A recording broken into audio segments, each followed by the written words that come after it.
Hey everybody, how are y'all doing? This is Dum Dum Dog. Um, I thought I might help y'all try to figure out how to build a deck. I don't know if we're going to get to the actual deck building, um, because you have to ask some questions before you even get there. How do you build a deck? Okay, I want to build a deck. But first, to build a deck, you have to create a universe from scratch. I know I messed up that quote. Y'all go look it up. What I mean by that is, let's go look at the universe before we start thinking about deck building, or because we're thinking about deck building, let's go look at the universe. Decker. Who is she? Oh, she's a time traveler. She's got the nicest gear. Yeah, she's average. Yeah, I know we all think she's amazing looking and she's beautiful and that. She's only average from the future, and she's buying just nice average iPhone quality tech of that time, okay? That's who she is. She just has the nicest gear. Um, she controls time around her. Let's get into that then. Growth and order. Everybody has a little bit of an aspect. And these aspects are very important. And there are a lot of hints on how to use the aspects to help the hero within the game itself and even on places that you stand. So, take a little sip of my apple juice. All right, she is a time traveler. She controls time around her. Her bubble, slow motion. She enjoys seeing growth and people grow around her, which makes her a great support, you know. Um, and when I say support, that's not a bad word. As a carry, you should also support your supports. And there's that one-directional thinking that really has put a sour on the word. But yeah, make sure you got a nice, maybe a ward, maybe a key. You know, make sure you have something to prop up your team, because you have nice gear. Fang Mao, he is fury and order. And what does that mean? He's a kung fu mama jama that knows his chops. He's played in two different ways on every engagement. He acts in a very orderly manner, and then unleashes in a fury, usually with somebody's death. Yeah, that's one way to do it. Or you run around trying to kill people, and then you die a lot. But you're very aggressive if you won't, and then if you add order and you pull back, control. So attack, control, pull back. So he is a kung fu guy. He's hard to get your hands on since he can boop away.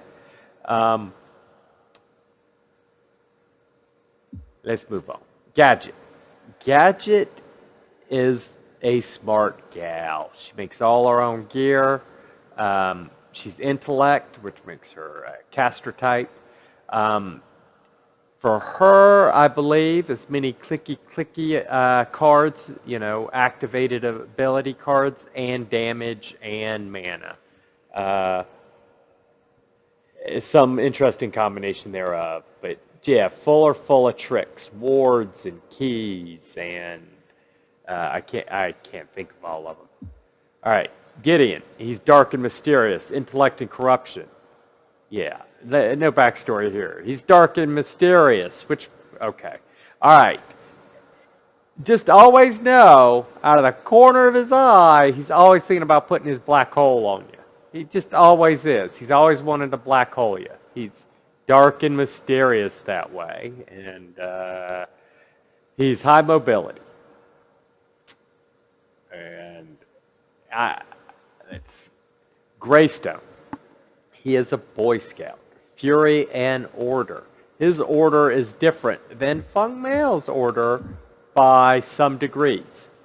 He does not fight for himself, while Feng Mao is a kung fu fighter and fights for himself. He's got defense. He's got offense. He's got it all, you know. But he's got to know his chops and know when he can move in.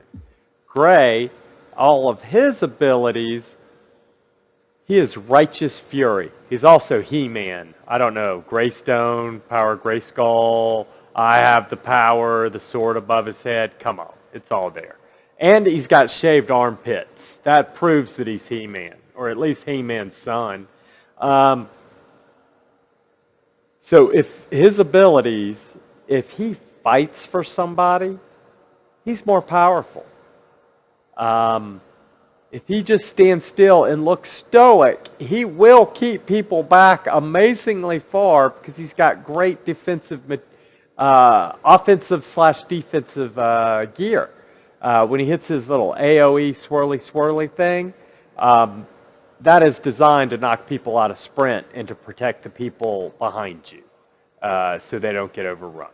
It's obvious. All right. He is a paladin. Yes, this is Dungeons and Dragons. So do play your role as protector.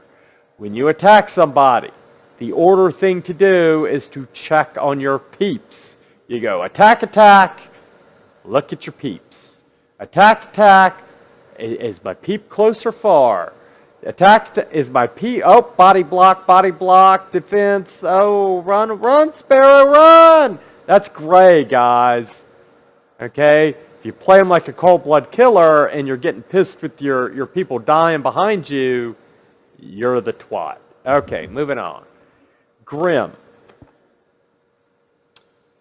Yeah, this guy's messed up. I can't even get into his head.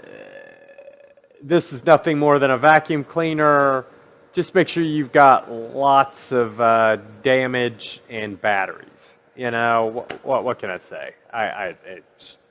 All right, moving on. Grux. Grux is a dirty fighter. He's fury and corruption. He's all about the fight. He's all about throwing dirt in your eyes. However, you have, because it's corruption, he's got to sneak up on you. If he charges up on you, he announces that he's there, and that may not be the thing to do or the way to think right off. Because he's, you know, while he does the damage, he's a lightweight. You can take him out. It's rhino hunting, man. Rhino hunting. So throw dirt in their eyes. Maybe use the dash to escape. I don't know. Think about it. Just not. I've seen too many people with Grux, like their keyboard has a broken W key, and they do nothing but run into combat and die. Okay, moving on. Howitzer. We've all seen... what is that movie? Guardians of the Galaxy. Yeah, we know him. Be smart. Think. Don't use your ult unless it's cool. You know, come on. Just don't jump the gun. All right, Iggy. Oh, and his Fury and Intellect. I haven't played, you know, I know he needs damage. I know he does.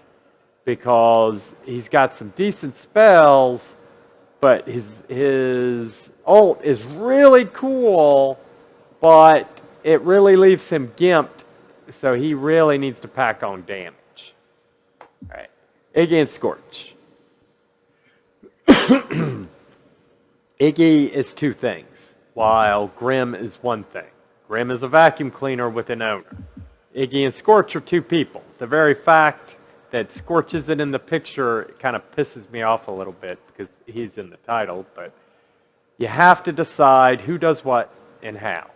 Iggy, you shove as much mana into his brain as possible, and you pack armor around Scorch so it gets all tough, and that's how I play him. But you have to play him in two different ways because that ampersand. They do this on purpose. They're not dumb developers. All right. Kalari. Corruption. Get a ward. Get some keys. A ninja, you know, I wish they had something called lockpicks instead of keys. because maybe ninjas would start taking them. Um, and I'm still working on my technique, and it sucks. You can keep the other team majorly off balance while never actually engaging them, just by dicking with them in the woods. Yeah, it's great fun. But you need wards, and you need a key. And the black buff is your best friend. All right, moving on. Chimera. He's kind of like a beastmastery, Tarzan guy. He's just fury, just crazy. But don't forget, you've got heart, growth. Check on your teammates. Don't keep running forward. If people die behind you, it's your fault. I'm just your pin. Your pin can hold people there. It really can. It can. So you go, oh no, somebody's attacking my Fae, and then you pin that person to the ground, and things are better. But if you have to go after the guy that's almost dead, well, your Fae's going to die. And she was going to clear your wave, not you, because you were going to go do something else that was stupid. So keeping her alive will let you go run around and be crazy. It really will. It really will. All right, moving on to Murdoch. Fury, intellect. Yeah, he's a sniper. Don't get close to people. Just, all right. I would build him exactly like I would build Sparrow or something crazy like that. Damage, and mana. I'm sure definitely with intellect. I don't put mana on Sparrow at the moment. Muriel. Dungeons and Dragons here. She's growth and order. She wants to see everybody grow. Everybody is her puppet. She can win the game and never kill anybody. It's terrifying. And all she does is save people's lives. If she does it right, she's saving lives and they're killing you. And it's just horrible. It's just endless. And then nobody notices that you have to kill her to knock the other people down. Everybody, she might look like the marionette, but all of these people are her marionettes. But she's chaotic good. However, do not, as her, jump into the forest and help Iggy unless he calls for help, and never go to the ninja in the jungle. You should go from darkness to light, not the other way around. So this is Dungeons & Dragons. Don't forget that. Rampage. Oh, he's a great guy. He has a hot temper. However, he's got growth and he's got a lot of heart. And if he isn't played with love for your party, your rock is not for creeps. It's either for your teammates to save them, or if you hit somebody with a rock and they don't die within, 5 to 10 seconds, that was a stupid rock. So, I know you're Fury, just use your claws. And then, help other people grow by saving your jump and by saving your rock to help others and to, be ready. Growth. All right. Richter, let's change him to an anchor. Let's change him to a nautical theme. And he's an anchor. He pulls things to him. He shouldn't ever chase unless he's in the middle of a pack. He sounds like a clanky rhino. For a reason. He shouldn't be running. They make him loud running for a reason. If you miss a fish, just fish later. Don't step forward. Just be an anchor. Corruption, intellect. Be smart. Stand in smart places. And corruption, just be yourself, man. Pull them to you. All right. Servog, you got a bat that knocks people around, your growth and corruption. If you're going to bat somebody around, it better be for a reason, because if you just do it to do it, you're going to mess up the battlefield. Don't do it for extra damage. You just want to be as fat as possible, dude. That's the way I'd play Servok. You know, fat as possible, or hit points at least. But I'd have to, you know, I'm not going to tell you how to build for him. I just know how to use his club. All right, Sparrow. Position is everything. That's why you went to prep school. That's why we went to a special college. Everything is about positioning. That's why you took the SATs early, because of the demographic crowd that was taking. I mean, everything is orderly. You put 1, 2, 3. 1, 2, 3. She's not a killer. She's not. She's forced to kill. She doesn't want to kill. She's innocent. But you got to do what you got to do.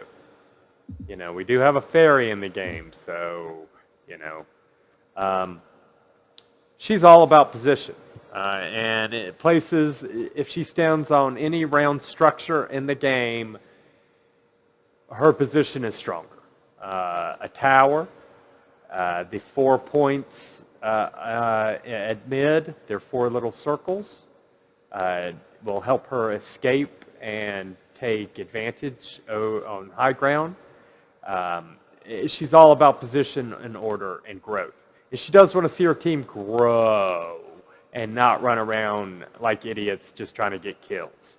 You know, she wants to see, she demands yes, she will be in the jungle. All good sparrows enter the jungle because they're killing time, not creeps. And to kill time, you kill the jungle creeps because you're trying to stay out of trouble. Now, if you come up onto a sparrow and they're jungling, please join her. Take one of the creeps, but don't take the other creep, because that would be rude. And she enjoys having tea. She's just killing time, and she would not mind the company. All right, moving on. Steel. Smart, intellect, order. Be smart. Look, he's got a big brain in there. Order. He protects people. He's a tank, maybe. Maybe not a fighter. Well, he's a fighter tank, yeah, because he uses his fists, but he's a thinker. He is. The more he thinks, the more you'll win. The more he fights, the more you'll lose. I promise. All right. Fae. I can't play a Fae. I really can't do it. Just being little and a fairy, just me personally. I've also got the thing where I will sacrifice my life as any of the other heroes because I've got this weird thing about protecting fairies. I don't know where this comes from, but it must be all the science fiction I read because you should never let a fairy get hurt. All right, moving on. Twin's a dick. Look, he's Fury. I mean, he's a dick. He's a dick. Attack speed, damage. There you go. That's all you need. That's all you need. Attack speed and damage, and he's got mobility. And guess what? You can jump at somebody and not just away. Brilliant. It's just a brilliant thing to know. All right. That are things you need to think about when making a deck. And I know that that can be confusing if you don't know why you're building your deck. Let's go peek at a deck, and this will give you a hint into my thinking. My current favorite deck is Critical Looks for Sparrow. Yes, I have a health potion, a mana potion. Right now, I'm like 1 point off, and I've got to fix it. But as long as I keep a token hanging around, it handles my remainder. Right at the start, I may have just lost. Right at the start of the game, I dropped 3 strike tokens. I get 3 points. I drop health and mana. I did have another 1-point card. I don't mind having the remainder, or I'll go with a key, which I'm going to throw away. I've got wards that I can throw away, so after I build generally 2 cards, and they're step-off cards, and then they make room for other cards. Like I'll put down the spike bone plate when I have 6 points, and I'll upgrade it instantly with the wands. And then if I come home with 3 points, okay, I will delete the card and do that card. Let's see how that worked. Sort of. All right. Or no, I'll try. Well, yeah, it's sort of. I may have made a mistake. But you get what I'm saying. Like I'll drop this card, and then eventually I'll delete it, and instantly have the card to replace it. So 3, 1, 2, 3. So if I come back with 6 points, I delete this card. That's 6. No, 6. No, yeah. I delete this when I come back with 3 points. Sorry, I just know how to do it. I'm horrible at math. Then I replace it with this card. Boom. And that's how I jump off. And then I have other cards. Like this offensive maneuvers, I can upgrade it with the 4, or I can replace it, get rid of it, and have this card, and all my math still works out elsewhere.